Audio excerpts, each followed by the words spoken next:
Hello friends, good morning. Welcome to the Margi Morning. This Margi Morning initiative is all about the giving you the news insights and how to see a news in various dimensions. So within no time we take the analysis of the today's newspapers. So starting with the paper Hindu newspaper, the Hindu newspaper. So on the page number 1, it talks about the title Supreme Court clears plan to build parliament. तर आपल्याला ह्या न्यूजमध्ये आपल्याला बघणं काय गरजेचं आहे की पार्लमेंटची बिल्डिंग आणि पार्लमेंटच्या बिल्डिंगची हिस्ट्री आणि पार्लमेंटची जी सॉव्हरेनिटी आहे त्याबद्दल काय चर्चा केलेली आहे. तर पार्लमेंटचे हिस्टॉरिकल बघितलं गेलं तर त्याच्यामध्ये लॉर्ड इर्विनचं काय म्हणणं आहे की इनॉग्रेशन कधी झाले त्याचं, त्यानंतर ते आर्किटेक्चर कुणी बनवलं आहे की ल्युटनने बनवलं आहे, एडविन ल्युटन जे आहेत त्यांनी बनवलं आहे की बेकर्स आहेत त्यांनी बनवलं आहे, त्याबद्दल सगळी चर्चा ह्या पहिल्या टायटलमध्ये केलेली आहे. आणि ह्याच्यामध्ये सुप्रीम कोर्टाने राईट टू डेव्हलपमेंट हा एक बेसिक ह्युमन राईट्स या ठिकाणी सांगितलेलं आहे की as long as the accordance with the law the right to development is a basic human rights.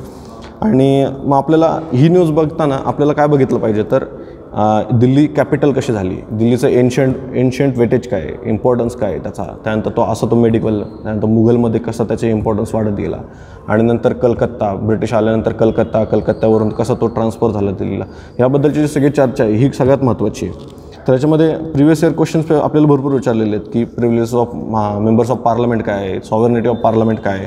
2000 साला विचारले होते की टर्म्स इन द पार्लमेंट, म्हणजे टर्म्स विचारले जातात की ॲडजमेंट मोशन काय आहे, की साईन काय आहे, नो कॉन्फिडन्स मोशन काय, याबद्दल सगळी चर्चा केलेली त्याच्यामध्ये आहे. त्यानंतर पेज नंबर 1वरच खाली एक न्यूज आहे की Pune hub to track vaccine chain across the 41 cities. तर हे वॅक्सिनेशन कसं करायचं, इम्युनायझेशन जे झालं पाहिजे की कोरोनाच्या रिलेटेड जे वॅक्सिनेशन आपल्याला करतो आहे तर त्या रिलेटेड ही न्यूज आहे. कसे वॅक्सिनेशन्स मॅन्युफॅक्चरिंग करून ते एक चार जे स्पॉट आहेत कर्नाल, मुंबई, कलकत्ता आणि चेन्नई इथे पोचणार आहेत, आणि त्यानंतर ते प्रत्येक डिस्ट्रिक्टला आणि त्यानंतर डिस्ट्रिक्टकडून ते एक प्रायमरी हेल्थ केअरला कसे ते पोचले जाणार आहे याबद्दल सगळे त्यांनी इथं सांगितलेले. त्याच्यासाठी त्यांनी एक इन्स्टिट्यूशन बनवले, एक नोडल एजन्सी बनवली, airport authority of India cargo logistic and allied services company limited.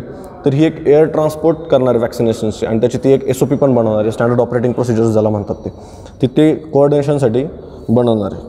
तर मग आपण ही न्यूज कशी कवर करू शकतो तर ह्याच्यामध्ये खूप सारे डिसीजेस आपल्याला विचारलेले. हेपॅटायटिस ईवर क्वेश्चन विचारलं आहे 1992ला, 95ला एड्स, एलिसा काय आहे, 2018ला हेल्थ फॉर ऑल म्हणून एक आपल्याला क्वेश्चन विचारलेला आहे. तर अशी ही एक आपण सायन्स GS 3मधले जे सायन्स आणि त्याच्यावरचे डिसीजेस आहेत त्यामध्ये आपण हे कवर करू शकतो. त्यानंतर पेज नंबर 1वरच बर्ड फ्लूबद्दल एक खूप मोठी चर्चा 2-3 दिवसापासून चालू आहे. कालही सरांनी आपल्या इथे ॲव्हियन इन्फ्लुएन्झा, ॲव्हियन बॉट्युलिझमबद्दल चर्चा केलेली. त्याच्यामध्ये स्ट्रेन्स काय आहेत, H5N1 काय आहे, H5N8 काय आहे, कोणते स्ट्रेन्स आहेत त्याबद्दल आपल्याला थोडंसं बघणं गरजेचं आहे की मायग्रेटरी बर्ड्सला कसा प्रॉब्लेम होतो. आणि एन्व्हायरमेंट हा UPSCचा किंवा कोणत्या कॉम्पिटेटिव्ह एक्झामिनेशन्सचा कोर्स असतो तर त्यांच्याकडे फोकस जास्त असतो, त्यामुळं आपल्याला एन्व्हायरमेंट बघणं गरजेचं आहे. त्यानंतर बोरिस जॉन्सन जे पेज नंबर 1वर आणि त्याच्यानंतर त्याचं एक एडिटोरियल पेज 7वर पण आलेलं आहे की Boris Johnson cancels the India visit. Sir Republic डेला कशा प्रकारे आपले जे गेस्ट आहेत ते बोलवले जातात त्याची एक मिनिस्ट्री ऑफ एक्सटर्नल अफेअर्सची एक प्रोसेस आहे की एक्सटर्नल अफेअर्स कसं त्याचं economical, social, economic and political या तिन्ही लेवलला कोणत्या देशाशी आपले संबंध चांगले आहेत, कसे आपण एक प्रोसेस आहेत त्याला की आपण नंतर PMला पाठवतो त्यानंतर त्यावर कशी ॲक्शन होते, ही एक प्रोसेस आहे, ही एक बघणं गरजेचं आहे. ह्याच्या संदर्भात आपण नेहमी आपले पेपर जे येतात की GS 2ला IR सेक्शनमध्ये एक क्वेश्चन्स येत असतात की इंडियाचे रिलेशन्स कसे आहेत युरोपियन कंट्रीज बरोबर, हे पाहणं महत्त्वाचं आहे. त्यानंतर कसे आपण गार्ड ऑफ ऑनर कसं दिलं जातो, इम्पॉर्टन्स ऑफ राष्ट्रपती भवन काय आहे, रेड फोर्ट काय आहे, तर हे सगळं आपल्याला बघणं गरजेचं आहे. तसंच पुढे गेल्यानंतर इकॉनॉमी रिलेटेड आपला जो इंडियाज रिकव्हरीचा जो पॅटर्न आहे तो त्यामध्ये मेन्शन केला आहे की V शेप इकॉनॉमी म्हणजे काय. तर ही न्यूज आपण GS 3च्या इकॉनॉमीमध्ये आपण हे बघू शकतो की कसं रिकव्हरी होत असते. कोणत्याही इकॉनॉमीमध्ये कोणत्या प्रकारचे जे कर्व्स असतात ते कर्व्स बघणं गरजेचं आहे. म्हणजे ती V इकॉनॉमी आहे का, W शेप इकॉनॉमी आहे का, त्यानंतर L शेप इकॉनॉमी आहे का, U शेप इकॉनॉमी आहे का, हे सगळे जे शेप असतात इंडियन इकॉनॉमीमधले जे कर्व्स आहेत ते बघणं गरजेचं आहे, त्याचा अभ्यास करणं गरजेचं आहे की इकॉनॉमी V म्हणजे ड्रास्टिकली डिक्रीज होती आणि त्यानंतर एक थोड्या वेळा काळानंतर ती परत ड्रास्टिकली इन्क्रीज होती. तर ते V शेप इकॉनॉमी आणि त्याची इंडियाचे इकॉनॉमी ह्याच्याबद्दल थोडीशी एक चर्चा त्या ठिकाणी केलेली. तर ही एक आपण न्यूज 100% कव्हर करायला पाहिजे. त्यानंतर पेज 3वर आपलं एक नॅशनल ग्रीन ट्रिब्युनलची एक बातमी आहे की त्यांच्यामध्ये म्हटलं की act against illegal felling of trees, आणि इलिगल झाडं तोडण्याची बद्दलची गोष्ट ह्या NGTमध्ये केलेली आहे, ह्या न्यूजमध्ये कव्हर केलेली. मग आपल्याला ही न्यूजपेक्षा महत्त्वाचं काय तर NGT इन्स्टिट्यूशन. तर काय आहे NGT इन्स्टिट्यूट? ही स्टॅच्युटरी आहे का नॉन स्टॅच्युटरी आहे? कसं त्याचा 2010ला ॲक्ट आला, NGT ॲक्ट आला, आणि त्यानंतर ॲक्टमधून त्यांनी कशी त्याला स्टॅच्युटरी बॉडी केली आहे. त्यानंतर इंडिया ही पहिली कंट्री आहे का डेव्हलपिंग कंट्री की जिने NGT ॲक्ट आणला आहे? थर्ड कंट्री आहे इंडिया की ज्यांनी हा NGT नॅशनल ग्रीन ट्रिब्युनलसारखा ॲक्ट आणलेला आहे. मग ते कोणत्या बेसिसवर काम करते? ते IPCवर काम करते, CRPCवर काम करते का नॅशनल जस्टिसवर काम करते? हे पाहणं महत्त्वाचं आहे. त्यानंतर NGTचा एक जो टाईम लिमिट आहे की 6 महिन्यामध्येच त्याचं जे एखादा आर्ग्युमेंट्स आलं त्यानंतर ते 6 महिन्यामध्ये कसं ते रिझॉल्व्ह करतं याच्याबद्दल पूर्ण आपल्याला NGTबद्दल माहिती असणं गरजेचं आहे. आणि विशेष म्हणजे NGTला यावर्षी 10 वर्ष पूर्ण झालेली आहेत, तर आपल्याला ही गोष्ट बघणं गरजेचं राहील. आणि NGT काय काय ॲक्ट्स कव्हर करते म्हणजे फॉरेस्ट वॉटर ॲक्ट आहे, वॉटर सेस ॲक्ट आहे, फॉरेस्ट कन्झर्वेशन ॲक्ट आहे, त्यानंतर एन्व्हायरमेंट प्रोटेक्शन ॲक्ट आहे, एअर ॲक्ट आहे. तर हे सगळे ॲक्ट्स जे कव्हर करते ते माहिती पाहिजेत. याच्यामध्ये जे कोणता ॲक्ट कव्हर करत नाही, कधी कधी UPSC असे क्वेश्चन्स विचारतो की हे ॲक्ट कव्हर करतं का, तर आपल्याला हे बघणं गरजेचं आहे. बायोडायव्हर्सिटी ॲक्ट हा कव्हर नाही करत NGT. त्यानंतर एक फॉरेस्ट डेव्हलपर्स ॲक्ट्स आहे, SC ट्रायबल्सचा ॲक्ट आहे 2006चा, तो हा NGT कव्हर नाही करत. तर मग हे ॲक्ट्स जे नाही कव्हर करत हे सुद्धा बघणं महत्त्वाचं आहे. कधी कधी UPSC त्याच्याशी रिलेटेड आपल्याला काउंटर क्वेश्चन करते आणि आपण तिथे अडकतो. त्यानंतर पेज 5वरच बॉम्बे हायकोर्टनी एक जजमेंट आहे, बॉम्बे हायकोर्टच्या औरंगाबाद खंडपीठाचं एक जजमेंट आलं आहे की त्यांनी ट्रान्सजेंडर अलाउड केलेले आहेत पंचायती इन्स्टिट्यूशन्समध्ये इलेक्शनसाठी, पण ऑन विमेन्स सीट्स. वुमेन्स कॅटेगरीमधून त्यांना उभं राहायचं आहे आणि वुमेन्स कॅटेगरीमधूनच त्यांना निवडून यायचं आहे. तर असं त्यांनी एक मुंबई उच्च न्यायालयाच्या औरंगाबाद खंडपीठाने हा निर्णय दिलेला आहे. तर मग ह्या रिलेटेड आपण काय बघितलं पाहिजे की transgender persons protection of rights act 2019 काय बोलतो, त्याबद्दल काय आहे, डेफिनेशन काय आहे ट्रान्सजेंडर्सची, हे माहिती असणं गरजेचं आहे. त्यानंतर जे सुप्रीम कोर्टचे जजमेंट आहेत व्हेरियस जे नास फाउंडेशनमध्ये आलेले आहेत, त्यानंतर नवचेत सिंग जोहर केसमध्ये आलेले आहे, ते बघणं गरजेचं राहील.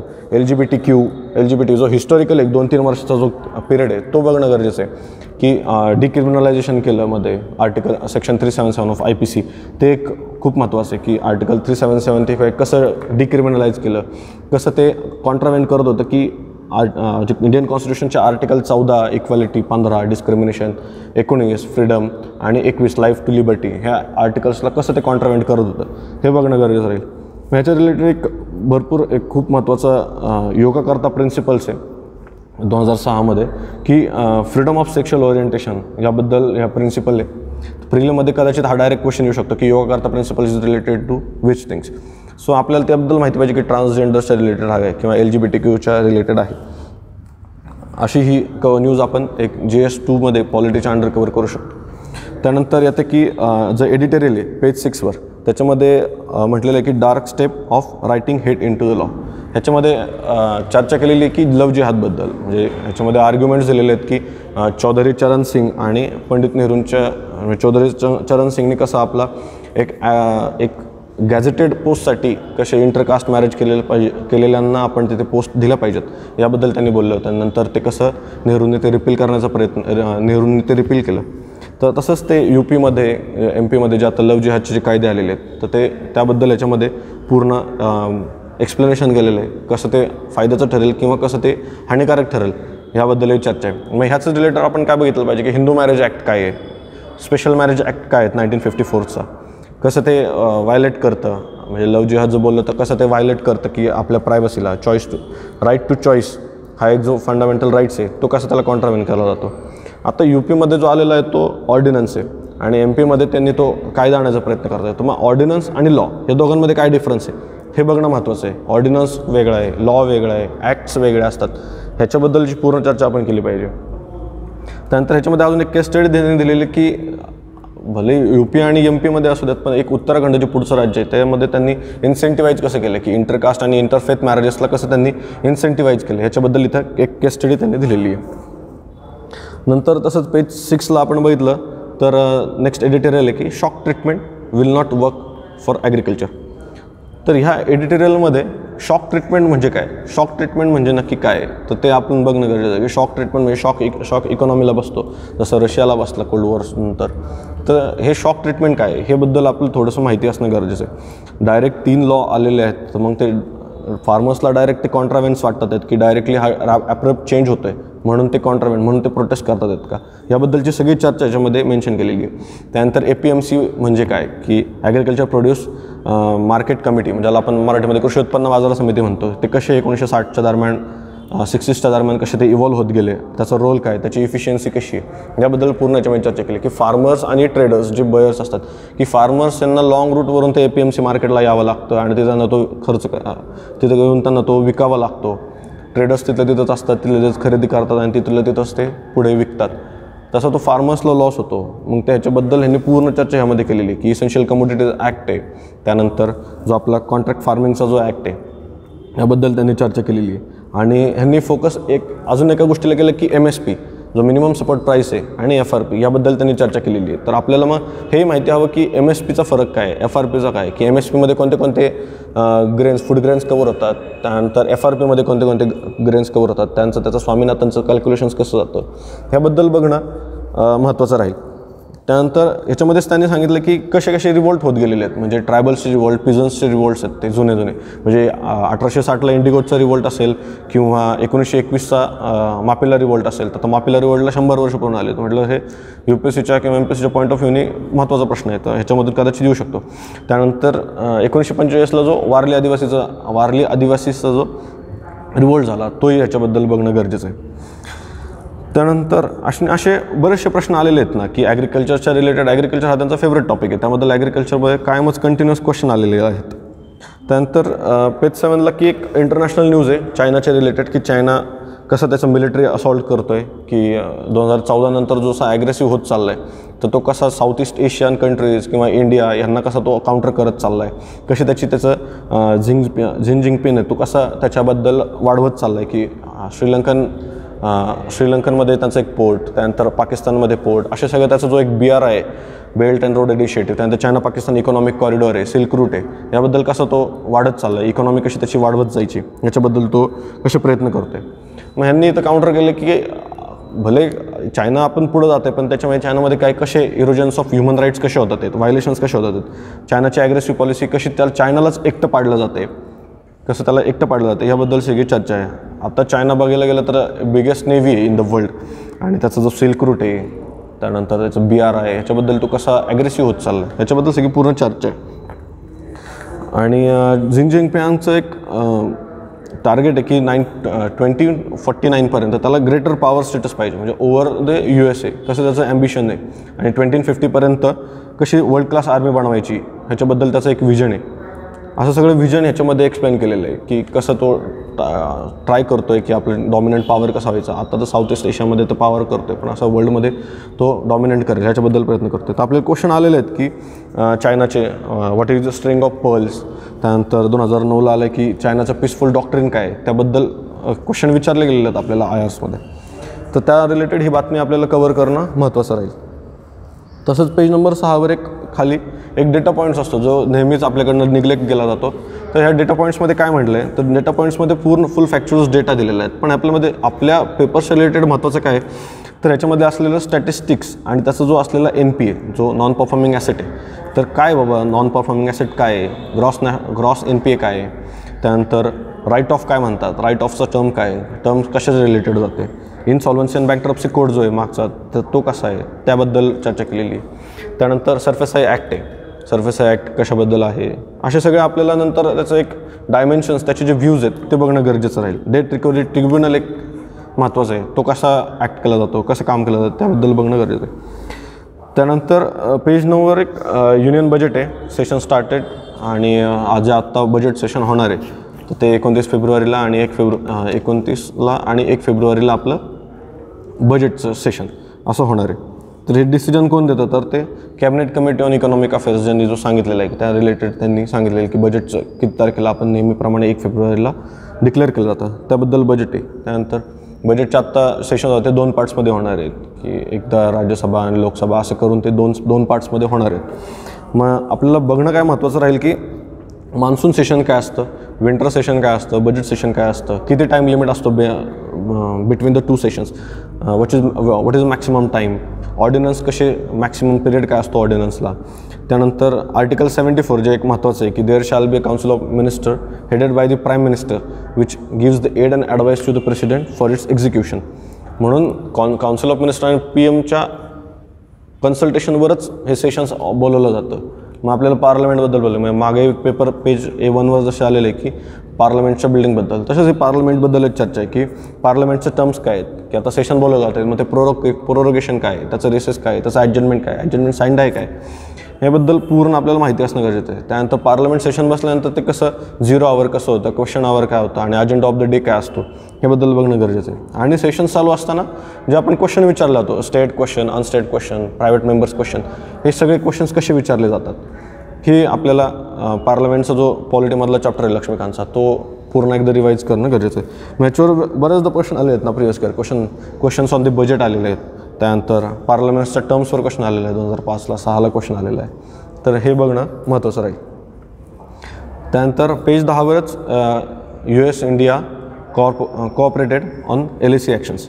मग ह्याच्यामध्ये न्यूजमध्ये काय म्हटलं की चायनाचं जो ॲग्रेसिव्ह पॉलिसी त्याला US आणि इंडिया कसे काउंटर करतात ते.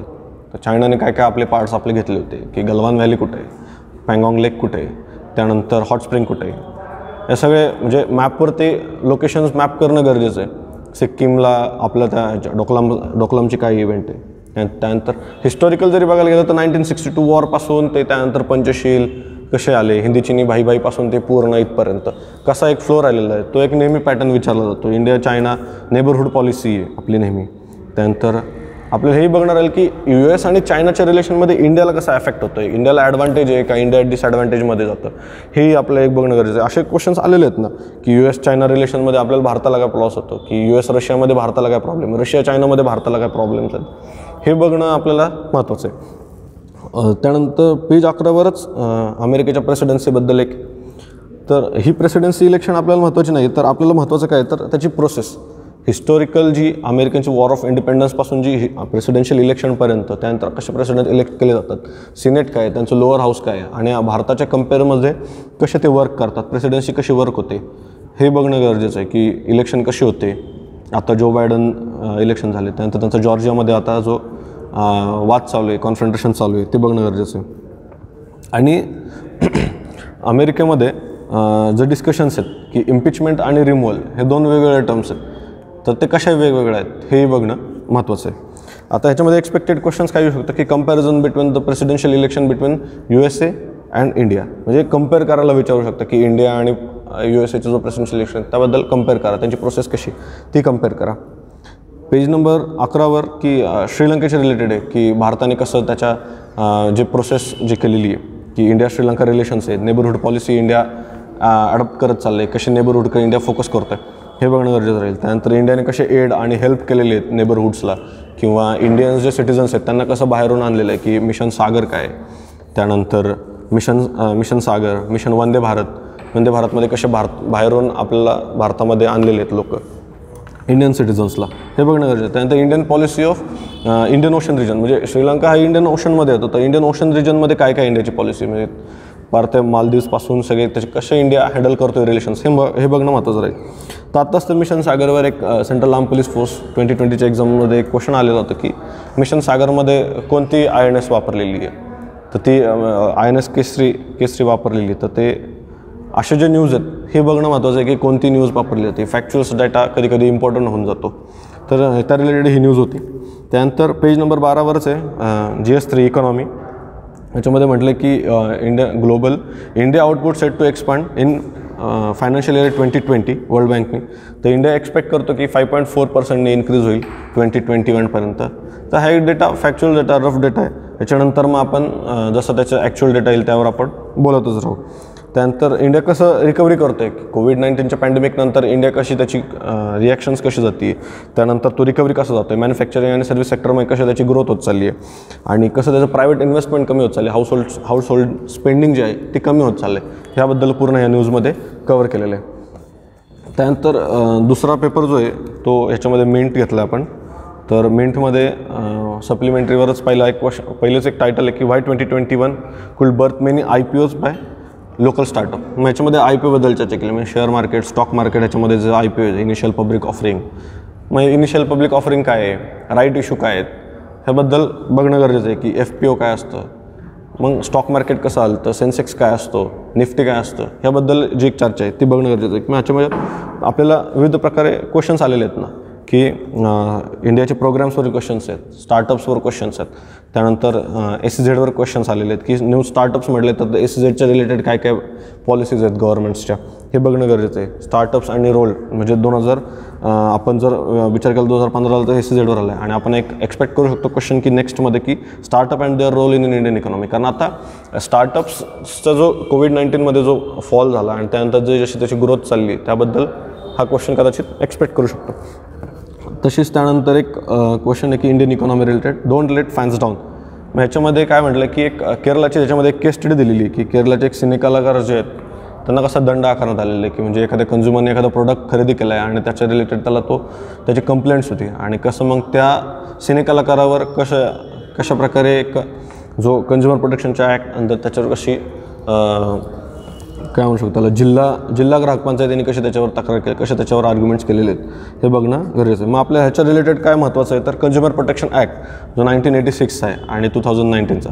तर मग हे ॲक्टचे काय आहेत, ॲक्ट्स प्रोव्हिजन्स काय आहेत, कशाचे रिलेटेड आहेत, किती कवर करतात, डिस्ट्रिक्टला किती % जो प्रोडक्ट आहे तो किती चालतो, स्टेटला किती, नॅशनल लेवलला किती, ह्याचे एक स्लॅब्स ठरवलेले आहेत. तर ते कसे आहेत हे बघणं महत्त्वाचं राहील. मेन्सला क्वेश्चन आलेला आहे आपल्याला कन्झ्युमर प्रोटेक्शन ॲक्टबद्दल, आपल्याला ते बघणं एक गरजेचं राहील. त्यानंतर मिनिटवरच पेज 3वर एक RBIचं penalize Bajaj finance for debt recovery practices. मग ह्याच्यामध्ये काय म्हटलं की NBFCबद्दल चर्चा आहे की नॉन बँकिंग फायनान्शियल कंपनीज ज्या आहेत, तर आपल्याला मग त्याबद्दल एक NBFCची एक चर्चा, त्याची आउटलाईन असणं गरजेचं आहे. त्यानंतर इलेक्ट्रॉनिक कॅश ट्रान्सफर्स कसे होतात, त्यानंतर RBIचा ॲक्ट काय 1934चा तो कसा वर्क होतो, ह्याबद्दल बघणं गरजेचं राहील. नंतर बघितलं तर पेज नंबर 6वर जो India defence needs more funds. मग ह्याच्यामध्ये कसे आपल्याला सांगितलेले की डिफेन्समध्ये कसं आपल्याला फंडिंग केलं पाहिजे, कसे फंडिंग्स वाढवले पाहिजेत. मग बजेटचं डिफेन्सबद्दलचं काय आहे की डिफेन्समध्ये डिफेन्सचं जे बजेट आहे ते कसं बनलं जातं, आता डिफेन्सचा जो पर GDP % किती आहे तो बघितला पाहिजे, किती % आपल्या डिफेन्समध्ये खर्च केला जातो, याबद्दल पूर्ण चर्चा. मग ह्याच्याबद्दल क्वेश्चन्स आपल्याला बरेचसे आलेले आहेत की डिफेन्स प्रोक्युरमेंट जी प्रोसेस आहे त्याबद्दल विचारले गेलेलं आहे. त्यानंतर टॅक्सेशनच्या रिलेटेड क्वेश्चन्स आहेत, FRBM ॲक्ट आहे 2003चा, GST काय आहे, त्याबद्दल पूर्ण चर्चा या क्वेश्चनमध्ये आपण कव्हर करू शकतो. आणि सर्वात महत्त्वाचं म्हणजे जो डिफेन्स बजेटबद्दल एक 15 फायनान्स कमिशन आहे, ज्याचे चेअरमन NK सिंग आहेत, त्यांनी काय काय आर्ग्युमेंट्स केलेले आहेत, त्यांची काय काय इव्हॉल्युशन प्रोसेस आहे, कसं त्यांनी जी तुलना केलेली आहे की त्याबद्दल जे 15 फायनान्स कमिशन आहे की बजेट, डिफेन्स बजेट आणि जो मेन बजेट आहे त्यामध्ये कसं आपण डिफरन्स करू शकतो. रेल्वे बजेटचा एक इश्यू आहे, तो आपला एक इश्यू बघणं गरजेचं राहील. असं हे पूर्ण आपण मेंट बघितलं आहे. आता आपण एक्सप्रेसकडे जाऊयात. तर एक्सप्रेसला पेज 3वर एक महत्त्वाची बातमी आहे की आचार्य बाळाश्री जांभेकर यांचा आज बर्थ आहे, त्यामुळं त्या रिलेटेड आपल्याला जो पत्रकार दिन या ठिकाणी साजरा केला जातो, तर त्यांचे पेपर्स कोणते कोणते, दर्पण असेल, त्यानंतर असे रिलेटेड. त्यांना जो मुंबईच्या गव्हर्नरने जो जस्टिस ऑफ पीस हा किताब दिलेला आहे त्याबद्दल इथे माहिती दिलेली. तर आपल्याला प्रिलिम्समध्ये क्वेश्चन विचारले जातात की 2018-19 कसे आपल्याला बुक्स आणि ऑथर्सचे कसे पेयर्स असतात ते पेयर्स विचारलेले आहेत ना आपल्याला. न्यूजपेपर, त्याचा एडिटर कोण आहे, याबद्दल एक क्वेश्चन्स विचारलेले आहेत. त्यानंतर पेज 10वर जे काही जॉग्राफिक लोकेशन्स आहेत, grand dam on Nile, horn of Africa, Ethiopia, Uganda, south Sudan, Egypt. मग हे कंट्रीज कुठे येतात, मग बॉर्डरिंग कंट्रीज कोणत्या आहेत, मग सीज जो मेडिटेरियन वॉटरचं जे बॉर्डरिंग कंट्रीज आहेत ते वॉटर बॉर्डरिंग कंट्रीज कोणत्या आहेत, मेडिटेरियनवर क्वेश्चन आहे. असे सगळे क्वेश्चन्स जे आहेत की around the river, around the sea, around the ocean कोणते कंट्रीज येतात त्याबद्दल एक UPSC जो प्रीला नेहमीच क्वेश्चन विचारला जातो, त्या रिलेटेड ती महत्त्वाची राहील. त्यानंतर पेज 9वर आहे की mobilisation of resources and inclusive growth and issue arising from it. ह्या अंडर आपल्याला नॉट बाय डिजिटल अलोन ह्याच्यावर एक झारखंडमधली एक केस स्टडी दिलेली आहे की कसे फायनान्शियल एक्सक्लुजन होऊ शकतं, की जो आपल्याला जो मनरेगामधनं जो येतो जो लोकांना फंडिंग मिळालं जातं, तर ते कसं 1/3 लोकांना ते डायरेक्ट बेनिफिट ट्रान्सफर होतं, पण ते 1/3 जो मनरेगामधनं जो त्यांना जो एक मिळाला जातो त्यामध्ये तो 1/3 कसा तो बँकमध्ये जाण्यात आणि पैसे काढण्यामध्येच कसा तो खर्च केला जातो याबद्दलची ही न्यूज आहे. मग आपल्याला ह्याच्यामध्ये प्रिव्हियस इयर क्वेश्चन्स विचारलेले आहेत ना, की त्याचे एम्स ऑब्जेक्टिव्ह म्हणजे कोणत्या एका गव्हर्नमेंट इनिशिएटिव्हचे कशा इनिशिएटिव्ज आहेत, इन्क्लुझिव्ह ग्रोथ काय, त्यानंतर प्रधानमंत्री Jan Arogya Yojana, finalisation, financial silent features of inclusive growth काय, याबद्दल 2017ला एक क्वेश्चन आलेला आहे. असे क्वेश्चन्स आहेत ना. त्यानंतर चाइल्ड इन इंडिया न्यू वेल्फेअरिझम एक अप्रोच म्हणून एक टर्म आलेली आहे. तर न्यू वेल्फेअरिझम अप्रोच काय, मग टँजेबल काय, इनटँजेबल काय. इनटँजेबल म्हणजे हेल्थ एज्युकेशन या रिलेटेड जे गव्हर्नमेंट तुम्हाला इनटँजेबल वेल्फेअर करतं ते महत्त्वाचं आहे का, जे डायरेक्ट बेनिफिट ट्रान्सफर मिळालं जातं, म्हणजे पी एम किसानमध्ये 6,000 रुपये मिळतात, त्यानंतर उज्ज्वला योजना जो बेनिफिट जो सबसिडी मिळाली जाते त्या रिलेटेड बोललेलं आहे. याच्यावर प्रिव्हियस क्वेश्चन्स आलेले आहेत की काय बाबा की मेन प्रिझन्स काय आहे, नॅशनल चाइल्ड पॉलिसी काय आहे, मग चाइल्डच्या रिलेटेड पॉलिसी काय आहे, त्यानंतर कसं आपण वेल्फेअर अप्रोच कसा आहे गव्हर्नमेंटचा, स्टेट ऑफ वेल्फेअर कसं आहे, त्याबद्दल आपल्याला व्हेरियस क्वेश्चन्स आहेत. 2013ला आहे, 16ला आहे, हे बघणं गरजेचं राहील. त्यानंतर आपण नेक्स्ट पेपरकडे येऊ, लोकसत्ता. तर लोकसत्ताच्या पहिल्याच पेजवर मेन्शन केलेलं आहे की सामूहिक प्रतिकार शक्ती काय, प्रतिरोध शक्ती काय, मग हर्ड इम्युनिटी काय आहे, सेरो सर्वे काय आहे. कोविड-19च्या काळामध्ये याच्या प्रत्येक गोष्टींवर आपल्या चर्चा झालेली की हर्ड इम्युनिटी म्हणजे काय, सेरो सर्वे काय आहे, तर कसे ते आता रेट ऑफ कंटेजियस जो आहे तो कसा कमी होत चालला आहे याबद्दल बोलले. मग आपण क्वेश्चन्स आहेत ना प्रिव्हियस इयरला की सायन्स अँड टेकमध्ये GS3ला विचारले गेले की हार्ड इम्युनिटी काय, सेरो सर्वेबद्दल विचारले गेले. त्यानंतर एक अभिनव चंद्रचूड यांचं एक एडिटोरियल आहे ज्युडिशियरी आणि पार्लमेंटच्या अंडर, आपण त्याला कवर करू शकतो की घटनात्मक चाचणी म्हणजे अभिव्यक्तीची नवी घटनात्मक चाचणी. मग ह्याच्याबद्दल यांनी चर्चा केलेली की हेकलर्स वेटो म्हणजे जसं बुक्स आणि एडिटोरियल्सला कसे हेकलर्स वेटो बोललं जाते. वेटो म्हणजे नकार अधिकार, तर मग ते कसं आपण प्रोटेस्ट केला जातो आणि कसं ते बुक आपण पब्लिश करण्यापासून थांबवतो याबद्दल एक अभिव्यक्ती स्वातंत्र्याची एक चर्चा यांनी अभिनव चंद्रचूड यांनी केलेली. त्यानंतर जो त्यांनी एक केस लॉ दिलेला की Amish Devgan versus union of India, याच्यामध्ये त्यांनी प्रतिष्ठित व्यक्तीबद्दल चर्चा केली, म्हणजे प्रतिष्ठित व्यक्ती काय, प्रतिष्ठित व्यक्तीबद्दल जी चर्चा केलेली हे देवगन केस बघणं गरजेचं राहील. आणि दुसरं जे एडिटोरियल आहे ह्याच्यामध्ये सुलक्षणा महाजनांचं एडिटर आहे, लोकशाहीचे प्रतीक जपावे. ह्याच्याबद्दल मग ह्यांनी सखोल अभ्यास केलेला आहे की पार्लमेंटचं जे हिस्टोरिकल आहे, पार्लमेंट एक प्रतीक असतं लोकशाहीचं, तर ते कसं लोकशाहीचं प्रतीक बनलेलं आहे. 1925पासून जसं मुसोलिनीनं वाटत होतं की एक रोम हे एक कॅपिटल बनावं, पॉवर ऑफ कॅपिटल बनावं, तर त्यांनी कसं ते एक रिप्रेझेंटेटिव्ज ऑफ पॉवर बनवण्यासाठी प्रयत्न केले. त्यानंतर मग इंडिया गेटच्या रिलेटेड चर्चा त्यांनी केलेली. तर सुलक्षणा महाजन खूप मोठे स्कॉलर आहेत, त्यांचं ते आर्टिकल्स आणि त्याचं ते एडिटोरियल बघणं गरजेचं राहील. त्यानंतर महाराष्ट्र टाइम्सला एक एथिक्सला केस स्टडी आहे की पेज नंबर 6वर, त्याच्यामध्ये संत श्रेष्ठ तुकाराम महाराजांबद्दल बोललेलं आहे की संत शुद्ध बीजापोटी फरे रसाळ गोमटी, म्हणजे असा एक जो कोट आहे तो आपण एका एसेमध्ये किंवा आपल्या एसे एथिक्समध्ये आपण तो वापरू शकतो.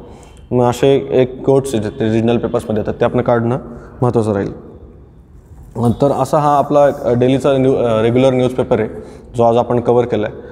तर आपण असेच भविष्यामध्ये उद्या आपण याबद्दल चर्चा करू डेलीच्या न्यूजपेपरबद्दल. आता आपण इथं थांबूयात आणि उद्याचा न्यूजपेपर आपण उद्या कवर करूया. थँक्यू.